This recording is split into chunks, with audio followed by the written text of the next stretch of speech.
Okay, so the topics that we are going through right now, it's very difficult to separate it from what you are studying in general studies. Topics like secularism, or yesterday topic like day before yesterday, democracy, types of democracy, or today after some time what we are going to see, Gandhi Ambedkar debate.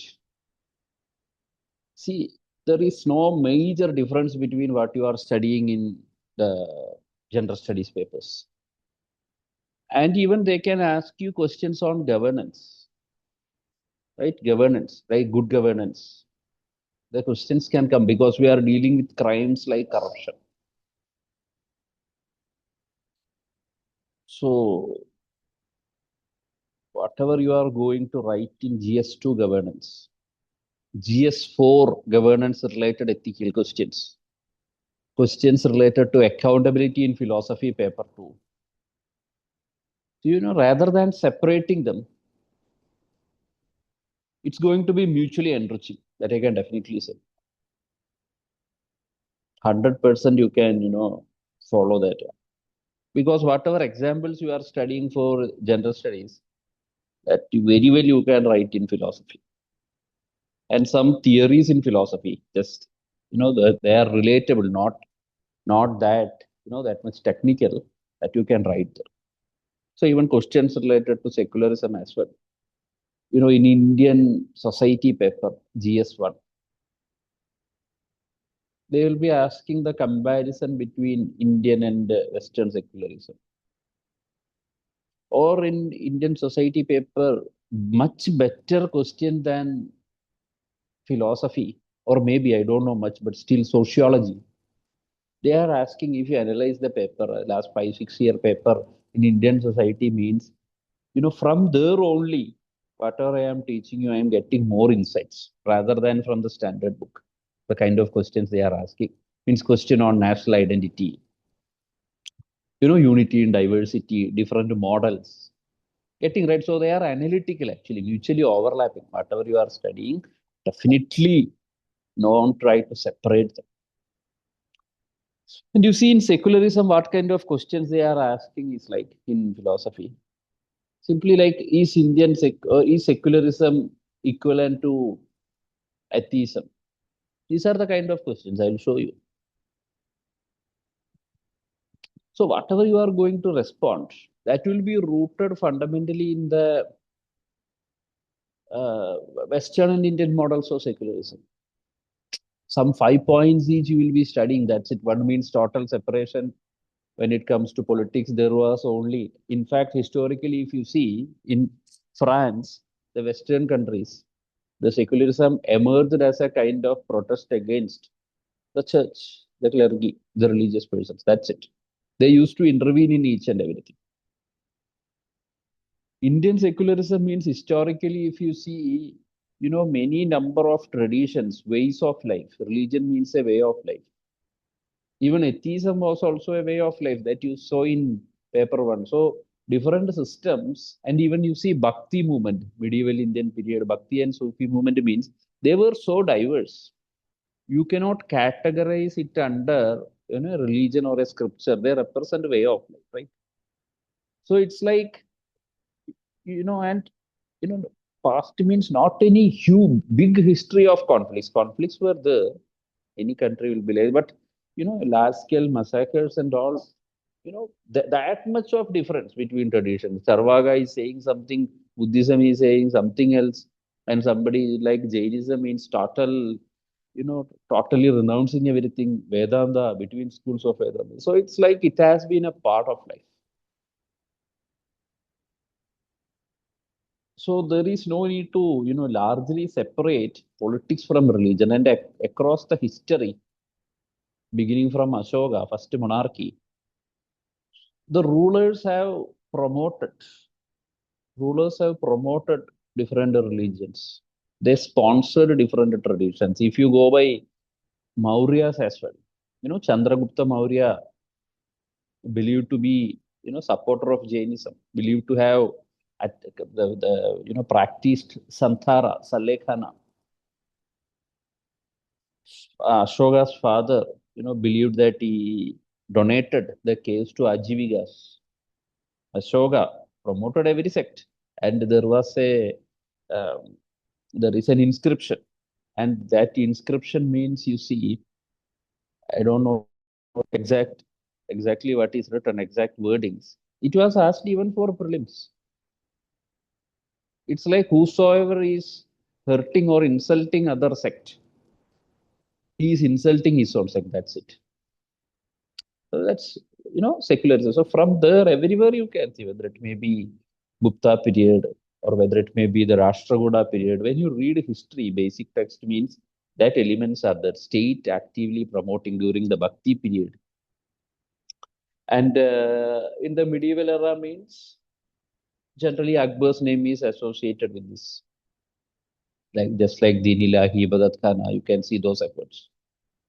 So that's a tradition. So one way or the other, whether it may be Indian multiculturalism or it may be secularism, that's why, when many traditions coexist, state shall equally promote religious rights. And religious right means they are individual as well as group right, religious groups to conduct festivals.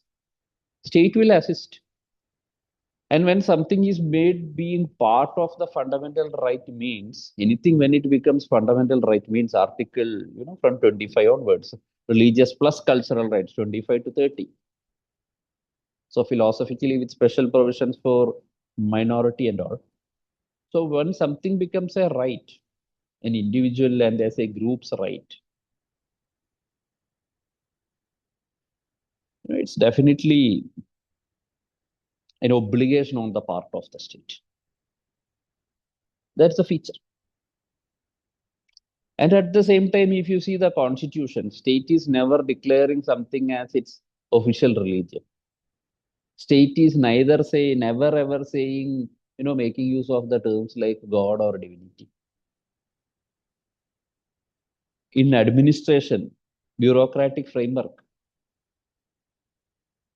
when you say apolitical, non-partisanship, definitely there means the elements of, Western secularism you can see. Essential services of the state shall be delivered even without invoking anything. But religion is, there is nothing wrong in publicly displaying the religious symbols. In countries like France, it's not there, the Western secularism, it's not there.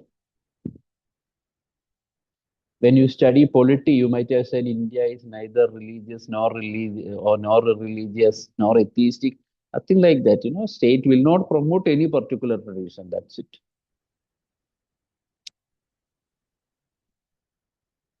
West means okay, the way in which we stopped the last class, it's like in the private sphere, okay, you can practice as an individual, right? You can practice. Everything is due to some historical reasons. That's it. In India means that's ingrained in the part of identity, way of life. And as we saw in multiculturalism, when something becomes part of life, definitely there will be some negatives associated with religion, way of life. Unless somebody is too orthodox, they will say that we will interpret it properly. We won't reform, we will interpret it properly. Anyhow, but practically, if you think, even a theist like Mahatma Gandhi, he was of opinion that I cannot, understand the doctrine of infallibility of any religion. Even though he was an advocate of Varna system, how can the doctrine of infallibility of any scripture be thought about? It's inconceivable. We can't change it. Even a person thinks so. So there you see, even in Indian constitution, religious right means they are not absolute. No right is absolute. In particular, public order, health, and morality. There are reasonable restrictions can be brought in. And across various judgments means there is provision for the religion to or the state to intervene into religion. It shall be a two-side affair. when the state is promoting or ensuring the fundamental rights, there shall be scope to reform it as well. If you feel some practices are against constitutional morality, the constitutional morality shall prevail. That's it. While we were studying religion and morality, I briefly brought in that topic. In religion and morality, faith versus reason. So there is scope for that. This is the tenet.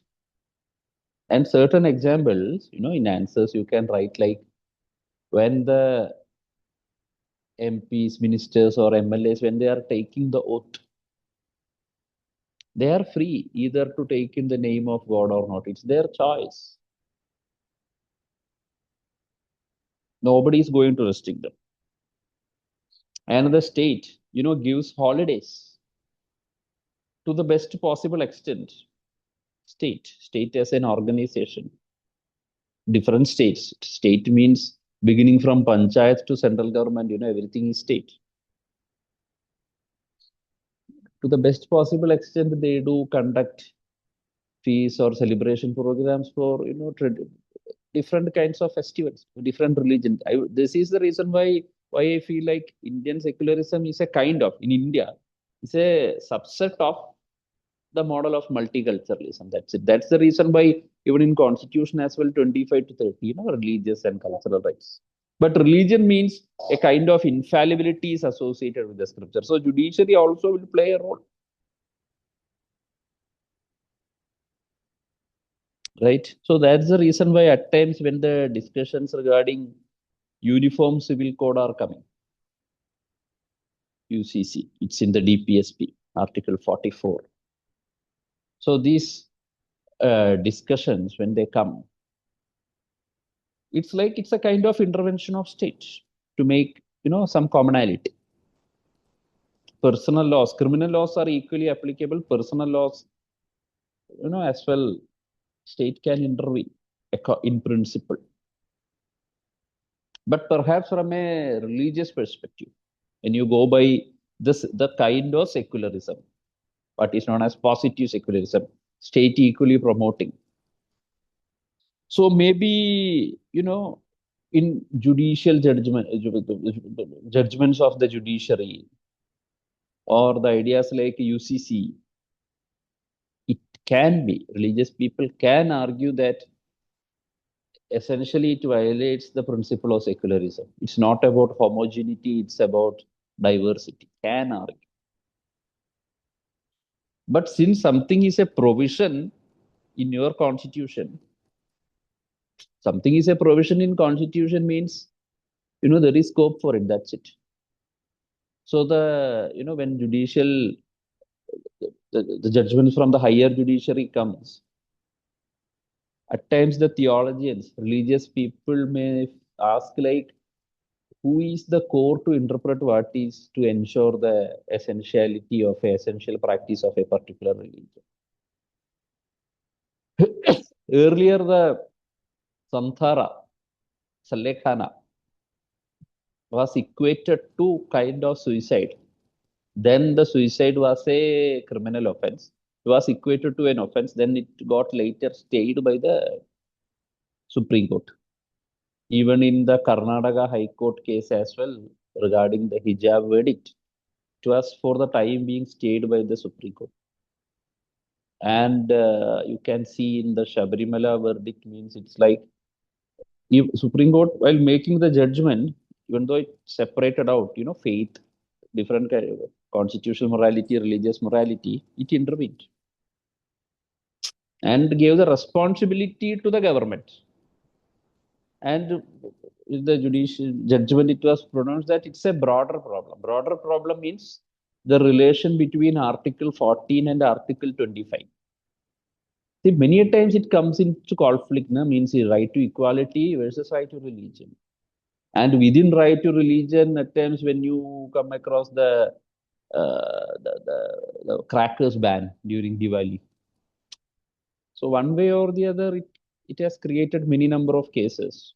But if you are asking me, judiciary, even though it goes by pragmatism, largely the reason or the constitutional morality will prevail in judgments.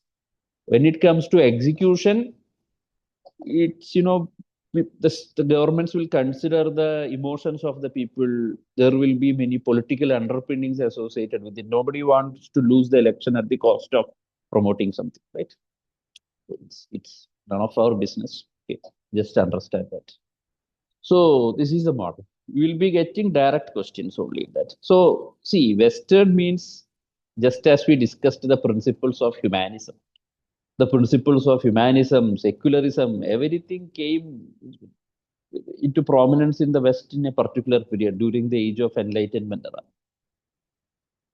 So secularism means this worldliness, scientific temper against the elements of theocracy, against the elements of theocracy.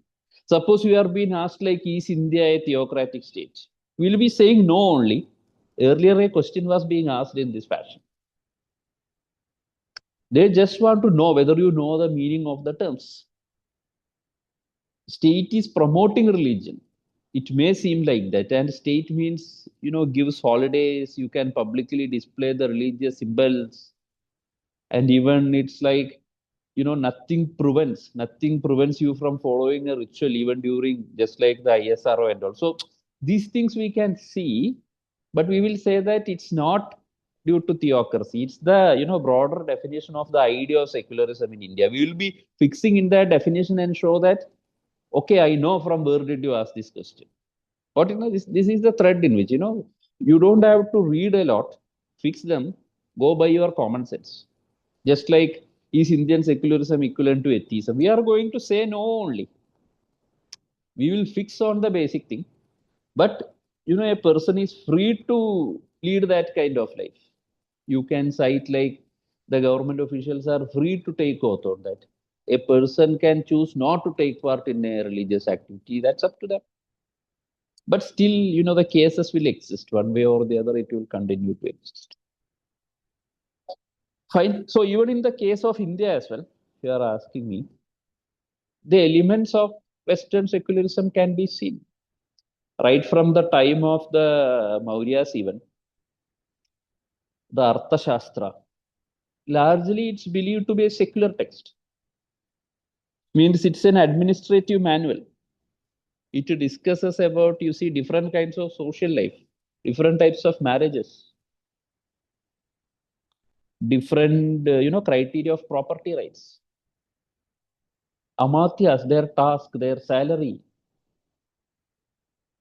how the foreign policy shall be like, idea of sovereignty, the ruler shall always the sovereign shall prevail over everything. What it not? I would say they are all elements of, what is known as the Western secularism, elements of it. So Indian secularism contains both, negative. When it comes to education or when it comes to service delivery. See, largely, bureaucracy means Weberian bureaucracy plus a bit of something else. You can display the symbols, but it's not like a religious person is saying something. Just like in countries like Iran, according to the scripture, the government shall act. No, it won't occur. So just have this basic idea, okay? Anywhere you can make use of it. Whatever we studied in multiculturalism and secularism, learn it along with GS1 Indian society, the kind of questions that are asked in the debate. It will enrich both, definitely. They are better questions, actually. What is asked in GS are better questions in comparison to this. Even I would say last year, GS2, the kind of questions they asked in Polity, that was the real socio-political philosophy paper. Some of the questions. Occasionally you feel so. And this one at times seemed direct, even though religion was on the other side, but it may seem like that. But that's why earlier, as we discussed, when we include more examples, real life examples in socio-political philosophy, it's very much possible. Just like people prepare for ethics, very much possible. You will have some stock examples. just like the one I told, the state promoting all festivals, or the rulers tweeting, wishing all the festivals. It's not current but relatable. Or when you are taking the oath, Indian secularism visible. Or perhaps when you discuss about the historical reason, some kind of analysis you are giving, Bhakti Sufi traditions coexist. Historically, rulers promoting that. They can add a bit of value while analyzing. Fine. Okay. I think most of you, majority of you, those who have started preparing or those who are preparing for 2026, will be aware of Gandhi Ambedkar debate. Only those who are preparing for 27, not yet started reading, they may not be aware. Because in modern India and Indian society, this debate is naturally a part of it. Varna. What is the position? What is the Gandhi Ambedkar debate historically, if you see? Both Gandhiji and Dr. Ambedkar were against caste discrimination. What is caste? Caste means it's a social identity based on birth. What is its root? Its origin is traced back to the Varna system in the ancient India, the Vedic period. What was Varna system? Varna system means it's based in, I told in Rigveda. There it's like society was divided on the basis of professions, broadly, professions. Still, if you are asking if the Varna system was inherently discriminatory or not, I don't have any answer for that. Because, based on the scriptures, it varies from the perspective of the historian who is reading it. Historians who have a kind of bias towards or affinity towards Indian traditions, they interpret as if it's not intrinsically discriminatory. Or the historians who have a bias towards identifying shortcomings in Indian tradition, they will interpret the other way. So cannot comment. Okay, you just understand. Anyhow, whether it may be Gandhi, whether it may be Vivekananda, whether it may be Radhakrishnan, they feel intrinsically it was not discriminatory. It was divided. The soul for social stability, it was divided like that. We did not go into the roots. Even Ambedkar's position in that respect means not outrightly he says all the scriptures were discriminatory based on many scriptures like Manusmriti, then Rigveda. Yes, writing, through various writings. He's writing. Okay, let's see that. So Varna means some system, just like we saw in Plato.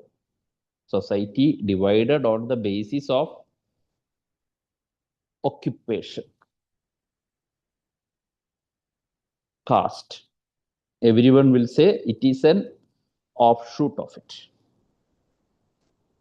The question is whether definitely caste was fixed on the basis of birth.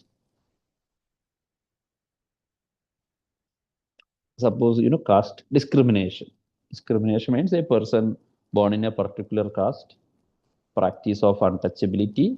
Definitely, after the constitution was formed, there are provisions to prohibit it. Legislations are there in 1955 based on Article 17.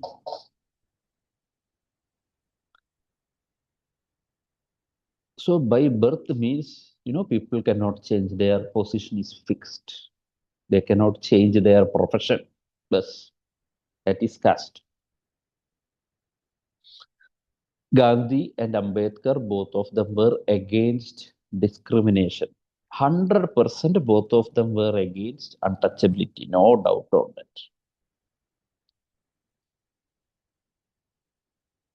How they look upon the problem of caste. See, when you study the modern Indian history, Gandhi, Gandhian constructive program. Do you know that Gandhian constructive program means it's like, there are some historical political reasons for launching it. Or in Gandhian constructive program, Gandhian ashrams. There means he demonstrated that attitudinal change shall be brought in people when it comes to the problem of caste through attitudinal change. The discrimination and untouchability shall be done away with. Gandhi was of view, one way or the other, Gandhi was of view that it cannot be on the basis of birth in a particular family. I will say some nuances as well on this later. So just like the dominant trait in Plato, even in scriptures like Bhagavad Gita, Sattvic guna, Rajasic guna, Tamasic guna, the dominant guna determines somebody's birth. And this birth, the dominant thing, determines their profession. What shall be their occupation. Gandhi believed Varna system to be an essential part of Hindu religion. Even if you ask maybe Dr. Radhakrishnan or Vivekananda, their position will be more or less same on that aspect.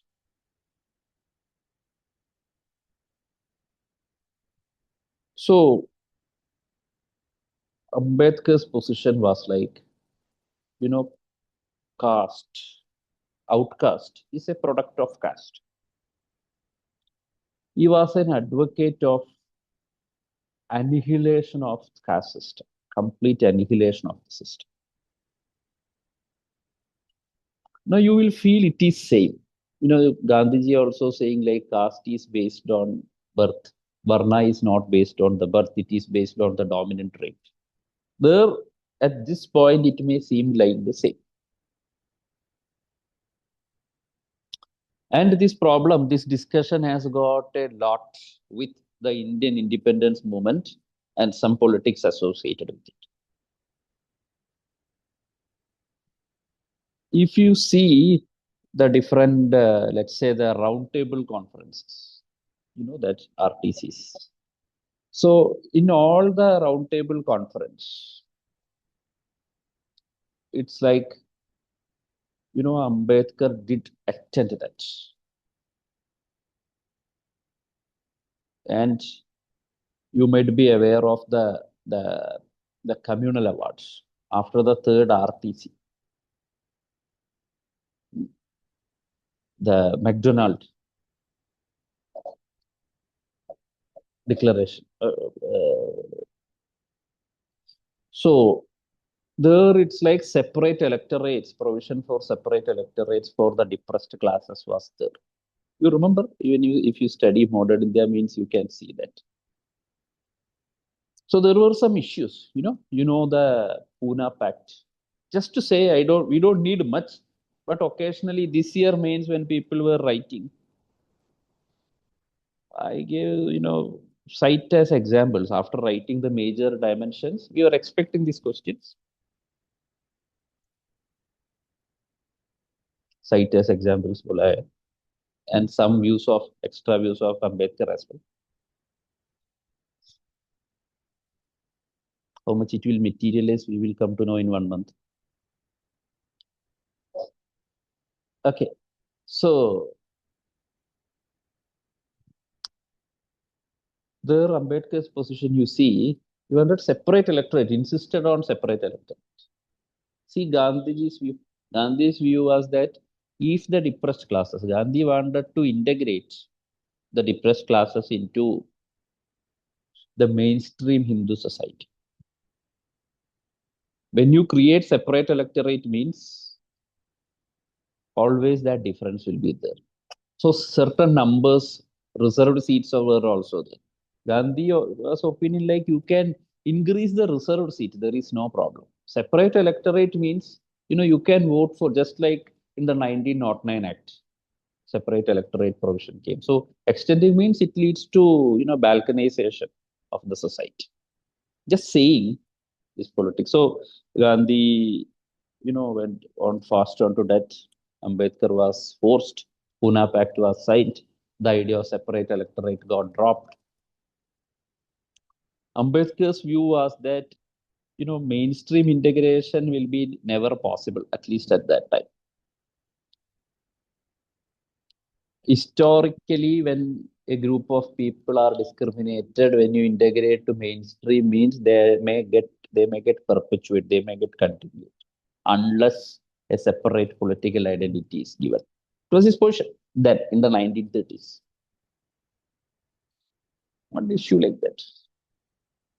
And even with respect to scriptures, Mahatma Gandhi treated all, even though not exactly in his autobiography, he says that I cannot understand the doctrine of infallibility with everything because, in fact, in one among his discussion with his Christian friends in South Africa, when they were insisting on the infallibility of Bible, Gandhi is singing himself. How can one scripture be infallible?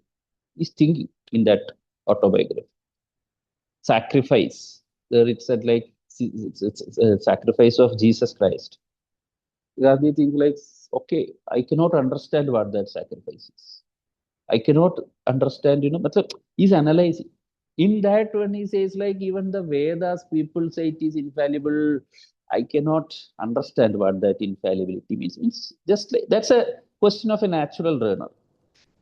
You cannot treat it as a coherence. Anyhow, Gandhi's general attitude was like he accepted, sacred nature with all religion. Infallibility is another question. Okay.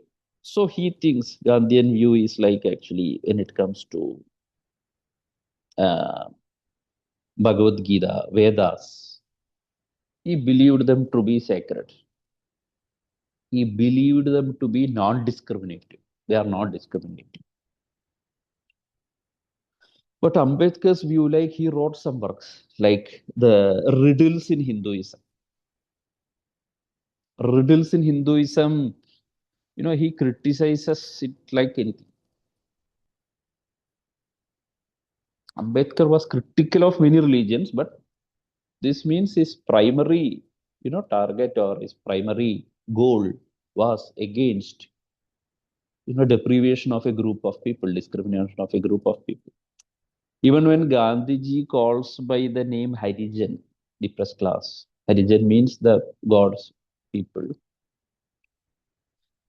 Ambedkar says just by making the name change, the conditions are not going to transform.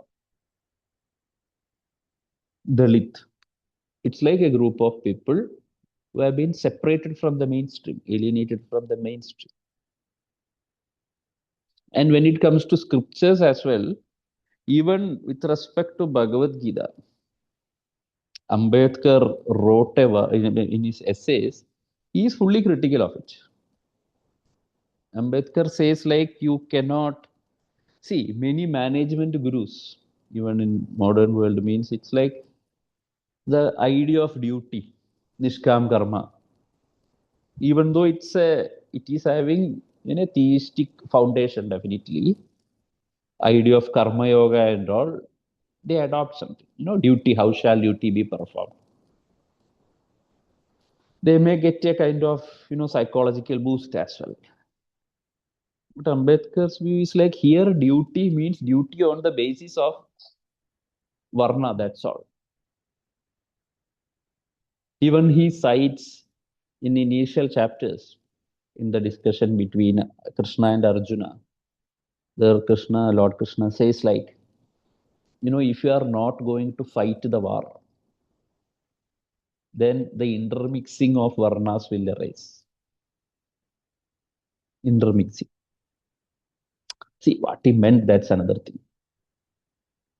That I told you. If you can interpret like, if everybody does the same profession, then the social stability will be lost. Those who are sympathetic towards this, they interpret. Those who are not so, they will say like that is intrinsically discriminatory. Got it, no? So Ambedkar's position was like the whole thing means his position is like, the birth. People are born into a particular family, rebirth based on their past karmas. If you are, done bad deeds, you will be born into a particular varna. So just saying in that works means he invariably says, visualizes a sacred book of religion in a particular way that it was meant to justify the Varna system. Fine. Got it? No, I'm just putting forward their views.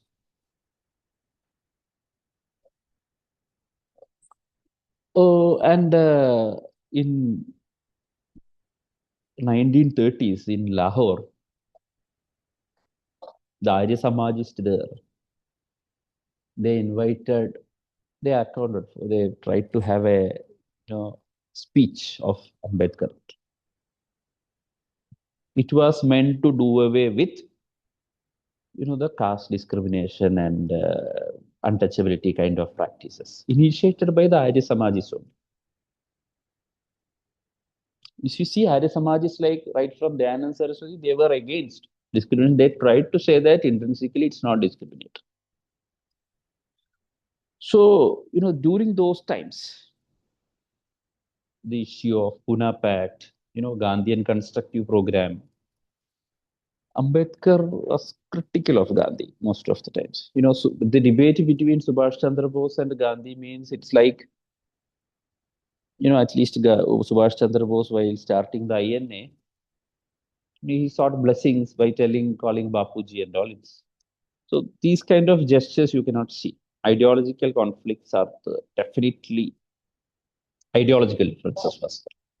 So this kind of politics actually, Ambedkar was about to deliver the speech, and the content of that speech, got leaked. Leaked means it's a normal thing what he's going to deliver. Some idea was there, and they got the draft of the speech. They felt like, it can be, inflammatory, some kind of issue. The intent for uniting the society may divide. Uniting means integrating the depressed classes into mainstream society can be. Actually, that speech is actually the work known as annihilation of caste. And in that one, Ambedkar criticizes, he says like, this is where I am going to discuss the nuances. When you discuss the problem of caste, he says like, he feels Gandhi is endorsing caste system based on birth. Why? Because Gandhian opinion regarding the duty, we saw being in harmony with nature, you do your duty. What is your duty? You do your duty based on your dominant trait. So dominant trait at times we don't know. At your home, parents are involving in some kind of profession. So you can get trained from there. The easiest job that one can get is trained from there. One can train from there. Just like the Bollywood actors. Whatever they are doing, okay, you are seeing, you can get trained. So paternal skills, it cannot be lost. So in a way, it turns out to be. In that work only, in that speech only, Ambedkar is delivering these things. And also when you persuade a person who is privileged by the system, getting the privileges of the system, why should he compromise with that privileges actually? Just like you discuss the problem of class, privileges you are getting means how can you persuade that person? Gandhi believes through persuasion it can change. And even, initial, some writings of Ambedkar means he says, not every, invoking some stanzas. He says it is discriminatory. Some other stanzas in the scriptures, Ambedkar says it is intrinsically not discriminatory, just like a scholar only. Analyzing like a scholar only in those writings. Then means, he invokes a lot of things like, I can't hardly find any distinction between, Varna and caste. Because when it comes to operation, it's like you say based on the dominant gunas, based on the dominant gunas. But once a person is born into a particular family, intercaste marriage kind of things, because of the culinary, eat food habits and all, and some rituals associated with marriage. So it will be there. That can stand as an issue. So this intermixing may not be possible. Whether Varna means, whether it is a profession or not in practice. It's like that. So in riddles of Hinduism means he says like intrinsically these practices, these scriptures themselves are responsible for this discrimination. He says. Now you got why, those Arisamajis felt it to be, it can be controversial. Because we should think other aspect as well. In the 1930s means this kind of Pune Pact and all, Gandhi succeeded in not giving the separate electorate. The separate electorate means it's like given, separate electorate itself is a divisive idea.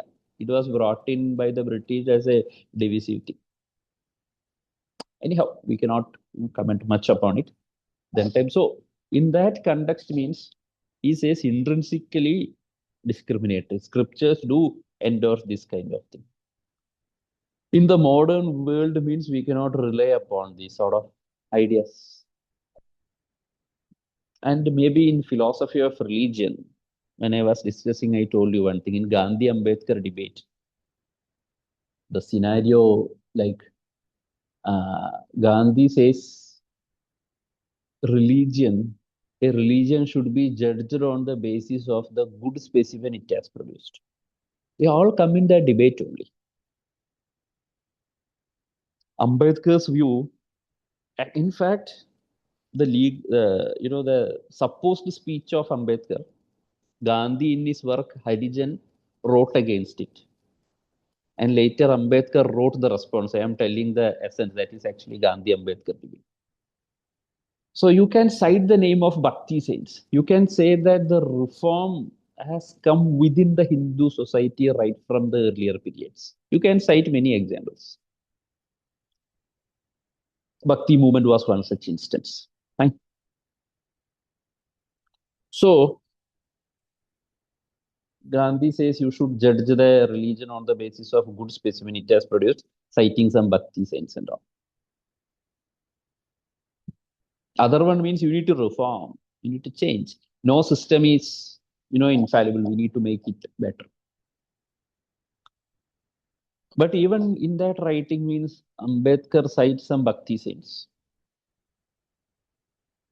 and handpicks some of their teachings and says like, they endorsed kind of hierarchy. The stanzas that he picked means it was like that. Of the teachings of Bhakti saints, some from Maharashtra. He cites they were very revered figures, respected figures. Even 2 years back, from Tulsidas Ramcharitamanas as well, there were some controversies. Anyhow, we are understanding, we are not commenting. Okay. And I told you Ramanujacharya. Ambedkar praises Ramanujacharya in Annihilation, in that work, Annihilation of Caste. It's like he really stood for the cause of doing away with the caste discrimination.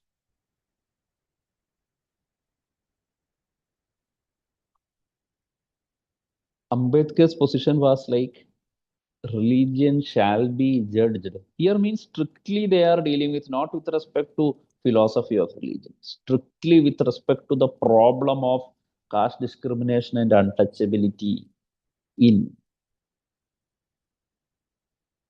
the Hindu society. Strictly. It's not like general discussion on it. Ambedkar had his own writings about different religions.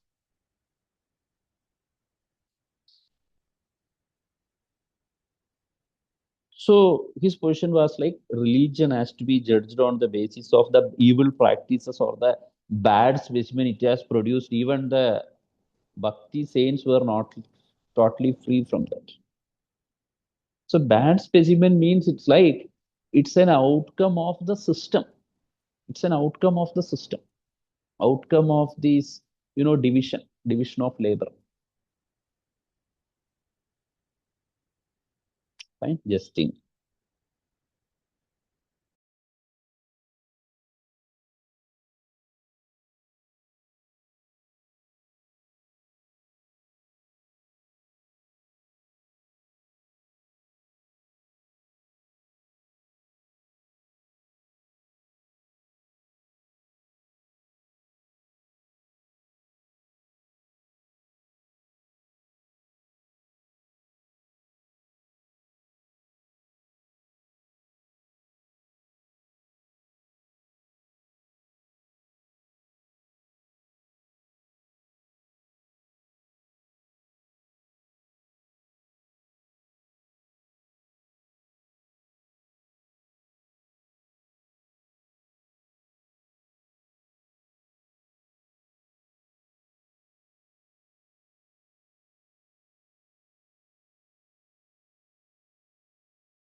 Yeah, the Nilahi. That's fine. Yeah. Ambedkar cites this actually. Arjuna argued that intermixture is something treated as something which is bad.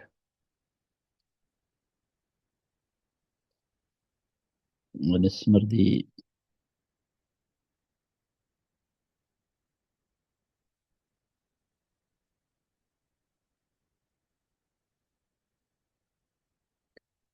We can get a question like, can the Marxian philosophy do away with the problem of caste? Since you are saying, no, you can get questions like that. So there means, we will fix our understanding, essence of 5, 6 points of Marxism, some 4 or 5 points of, the problem of caste, then freely express the opinion. Answer will be really good. But this is the game. That's fine. Good view. So this is the problem. You got the genesis, no? And there are some writings of Ambedkar where it says like, the caste cannot be equated with race.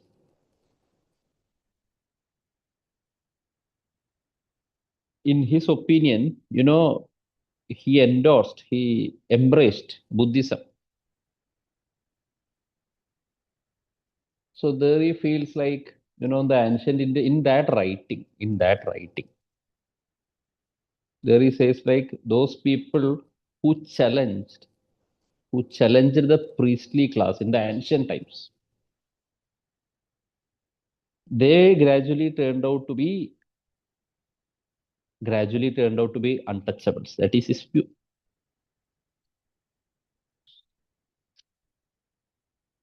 But that may come in contrast with, the Aryan Dravidian identity at times we see in the political discussions. It's another thing. We add that, so embraced Buddhism.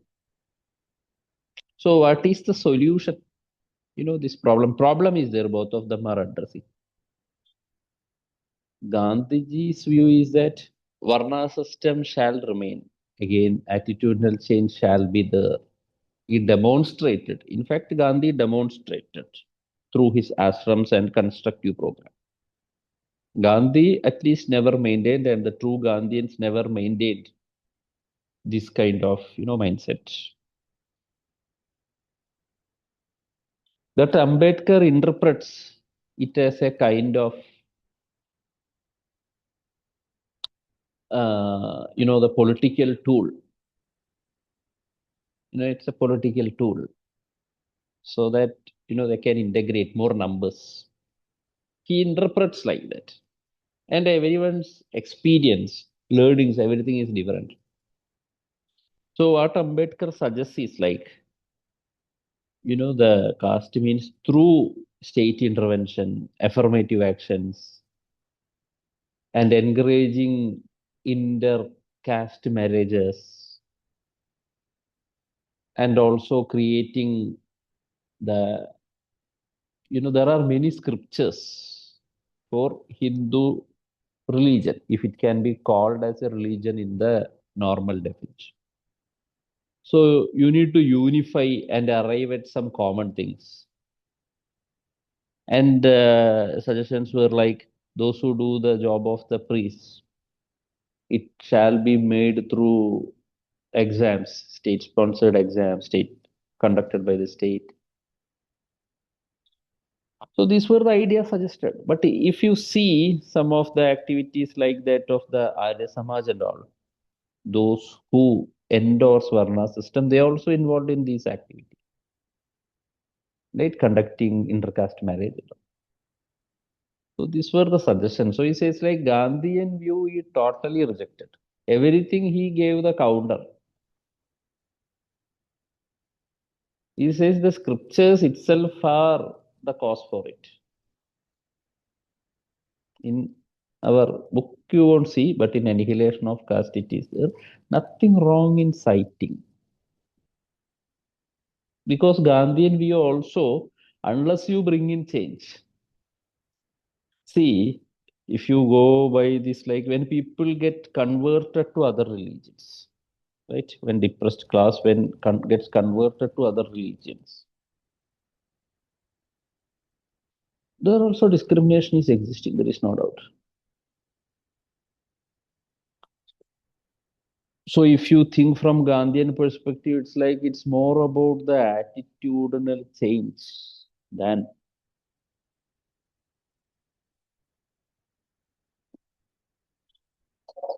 right annihilation of caste.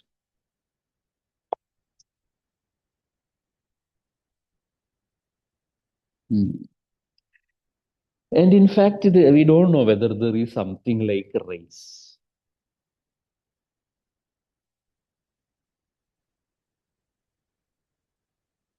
So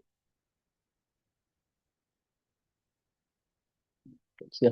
So what all things you need to know is both of them were against it. I gave some even the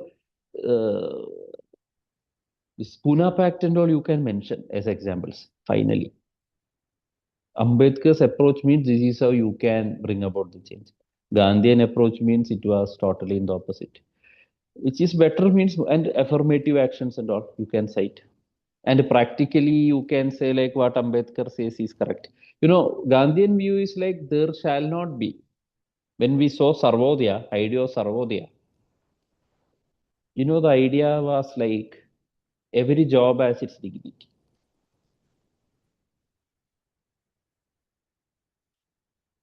The so-called job of a scavenger. Gandhi says it has dignity. He had demonstrated by doing that kind of jobs which people feel awkward to perform. That's one side. One among the principles of Sarvodaya, every job has its dignity. But Ambedkar feels like, even though there is hierarchy between practically when it comes, there shall be hierarchy from one job and the other. Some jobs will be treated as better, other jobs will be treated as inferior. But in Sarvodaya, we discussed like Gandhi says, the concept of bread labor and all, right? Another principle. The physical job, laborious job, everyone shall do it, at least for the proportional amount of food one consumes. That may seem symbolical, but in Gandhian ashrams they were the norm actually. Everyone used to do that. Maybe Kasturba Gandhi, what, was not fully okay with Gandhian ideas always. And Gandhi himself says that.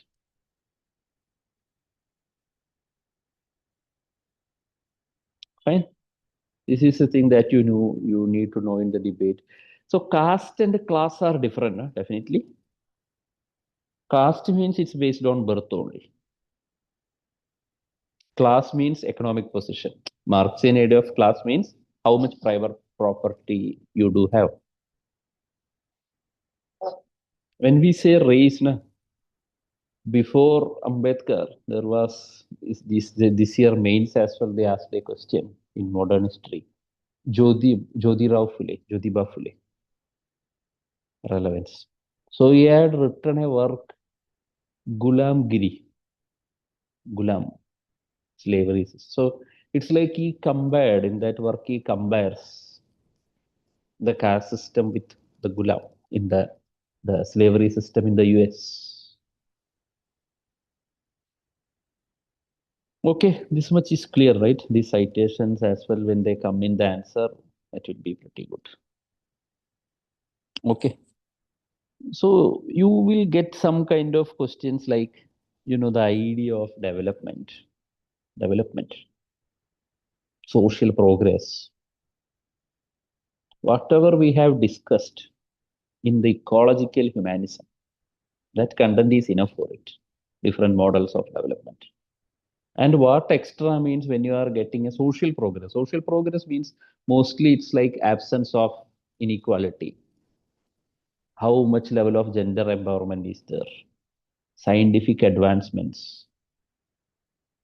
Or nowadays means you can integrate with the environment, multiculturalism. That is actually indicators of, you may get question like, does development necessarily mean social progress? They are GS, even they can be asked as an essay. Or even papers like ethics, they ask the question like, social values are more important than the economic values. You can write about GDP, HDA. See, I will keep in these kind of questions means after giving the direction, even when you are about to write the mains as well. Paper one, I will be more, strict or orthodox when it comes to your writing. Paper two, when we repeatedly see things, when you identify the pattern in which something needs to be expressed, if you understand the pattern means, I will leave it there. Leave it to your own, your own instincts in the example. Because open question means always just earlier there was a question whether religion is a divisive force or not. We cannot prepare 100%. We cannot prepare for that question. Prepare means it will be like, the class will be going like a debate. To some extent, we are maintaining that. So certain means you need to trust your own thoughts. Just as I told, is secularism equivalent to atheism? When you practice means even in the so-called open question, you will start developing what can be written, the kind of pattern. Some 60-70% of the question in paper two, you do some 30-40 question brainstorming. You'll be doing that exercise. So, you will develop how to. So, you don't need to have to read much. Whatever is be given, it's fine. And when it comes to books, till now I never suggested any book. See, when it comes to socio-political philosophy, I can suggest a book not for learning, but to improve your, linguistics, your language, the way something can be expressed. You can read the selected chapters from that is in our syllabus from some book, OP Goba, OP Goba Socio-Political Philosophy. It's a very good book actually. See, writing, I will give the direction. See, other materials means that I have written, I have typed that Indian one, Western one, religion. Socio-political means it's the gist of OP Goba. Even if you see the material given to you, or if you read that socio-political philosophy book, when you see lot of thinkers names, थोड़ा डर लगेगा, it will be overwhelming. मतलब, no need to fear that. This is for what I am, तो, to do away with that fear is my job. क्योंकि if you are clear with that thinking pattern, just like we discussed, see, John Rawls, तो आप डरोगे नहीं, no problem with that, you know that name. But when you read the book and even material, I mean, that gist is there. When you see n number of thinkers means don't be in a fear like I need to know each and every one of them. We need that basic thinking pattern, that the raw thoughts that we discussed in the class. Just like what is positive liberty, negative liberty, and arguments, I'm definitely saying you will be in a position to deliver in the exam. Not because of what we have discussed till now. Some to just as a demo, next week, one day, few socio-political questions. Don't even write that. I will share. You just think upon it, how to address it. If that addressing part is clear, then the job is done. Integrating with thinkers is not a big job actually. It's to demonstrate that. Fine. So that book means it's good for, improving your language. It's written in very simple language, understandable language. You can use that book, but don't learn it. Getting that, don't try to repeatedly just read, just as a pass, just like you read, feel like NCRT book only after listening to. In between, when you see many thinkers and many concepts, means okay. If you have the patience, just see them, and that too selected chapters, whatsoever is in the syllabus. That's all. Fine, right? This is okay. अब तो हो गया class. Okay. So I never thought I'll be hitting a century in class. अभी तक जो है highest was 96. And I started counting only after the online. ठीक है ना? बाकी तो मुझे पता नहीं था how many were going, but generally I know my classes are short only. बड़ा नहीं है, that I know. क्लास और मटेरियल जो है बड़ा नहीं होता है. But still I feel like यार और छोटा कर सकता था because something can be made more smart. फिर यार ये सब मैं बोलूंगा that we can integrate through answer writing sessions. So now in option we will have three meetings. One for socio-political question discussion, another one for philosophy of religion question discussion, and the testify empiricism and Kant, the discussion for that. Okay, बाकी जो है as I told you, you work, you know, मतलब be in touch with the subject this month. Then you work very well for prelims. Fine, right? And while working prelims, don't after in May, mostly you are first attempters, you know, March, April, May, when you are fully into the prelims mode, don't bother about option. ठीक है ना? जितना करने का था वो कर लिया, and it will pay off. ठीक है ना? That I am telling. बाकी 1 month, whatever these three sessions, को अच्छे से, you know, try to make use of. I've given realistic targets only, right? You think if we had 5 days per session, you know, this is why I take 3 days. 5 days means it may be hectic for you and hectic for me. I cannot do some other thing.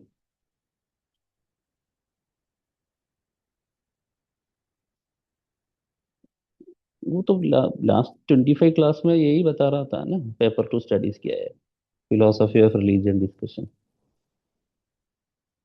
So I will show how to, you know, whatever we have discussed, how it will translate into answers. Two sessions, one for socio-political, one for religion, just to deal with this question. You know, this question I anticipate what needs to be done for paper two, just to show. And when you are about to write mains means, generally in paper two, I hold some live discussion sessions. Some questions I will be posting. People try to format and discuss means that orientation will be done. That's enough actually. Fine. So for the time being, you work on paper one revision plus invest a bit of time for the questions, some questions that will be shared on socio-political and one day on religion. Okay. Don't invest that much onto it. Understand how it needs to be answered. You won't forget anything in it. Paper one, you will forget many things. In May 25th, na, this prelims. 25th, 24th. After 24th, when you message, suppose you are having a good score in prelims, you'll be telling like सब कुछ मैं भूल गया हूँ. I don't remember Sankhya, I don't remember Jainism. That will be a feeling only. Okay. Okay. See you then. Bye.